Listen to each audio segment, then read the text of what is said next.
A stunning one-of-a-kind estate is waiting for you on the waterfront of our community's beautiful Cedarville Reservoir. Located on 13 acres with 454 feet of water frontage, this property is surrounded by an abundance of nature and picturesque views.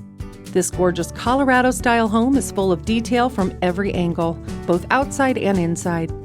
The open concept layout creates a space that is bright and inviting. Large windows provide tons of natural light as well as breathtaking water views from all 3 levels of this home. Beautiful wood detailing from the trim to the flooring to ceiling evokes a modern rustic style.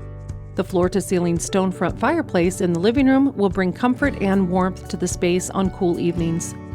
Cooking will be enjoyable and easy in the large chef's kitchen, complete with gorgeous cabinetry, a massive island, and stainless steel appliances. Take your breakfast out on the covered veranda where you can sip your coffee and enjoy an Indiana sunrise painted across the summer sky.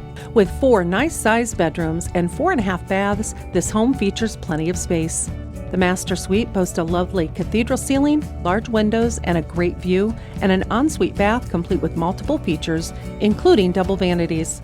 Need even more space to entertain? The basement has you covered. Enjoy drinks at the wet bar, then play games in the rec room while the bright, beautiful view shines through the large daylight windows. Summer nights await boating, fishing, and catching the amazing sunsets over the water. If this home wasn't fantastic enough, a guest quarters with plenty of space for entertaining or hosting includes a large living space, kitchen, and laundry room. This is truly a unique property that you won't want to miss. Better call Paul to schedule an appointment to see this gem today.